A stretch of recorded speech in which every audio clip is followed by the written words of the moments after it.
Hi friends, നമുക്കിന്നൊരു കോവയ്ക്ക മെഴുക്കുവരട്ടി ഉണ്ടാക്കാം. അതിനായിട്ട് കുറച്ച് കോവയ്ക്ക എടുത്ത് നീളത്തിൽ അരിഞ്ഞ് എടുക്കണം. അതോടൊപ്പം ഒരു സവാളയും കൂടെ അരിഞ്ഞെടുക്കണം.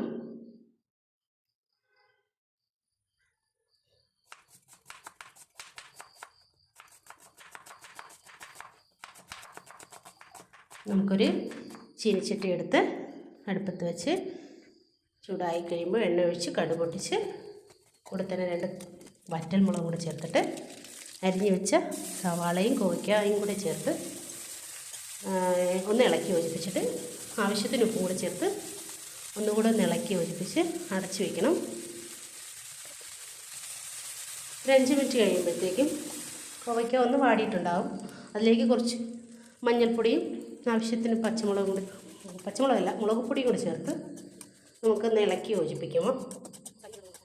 എന്നിട്ട് ഒരു തണ്ട് കറിവേപ്പിലയും കൂടി ചേർത്ത് ഇളക്കി യോജിപ്പിക്കുമ്പോൾ നമ്മുടെ കോവയ്ക്ക മെഴുക്കുവരട്ടി റെഡി ആയിട്ടുണ്ടാവും. എൻ്റെ ചാനൽ ഇഷ്ടമായെങ്കിൽ നിങ്ങൾ സപ്പോർട്ട് ചെയ്യണം, സബ്സ്ക്രൈബ് ചെയ്യണം.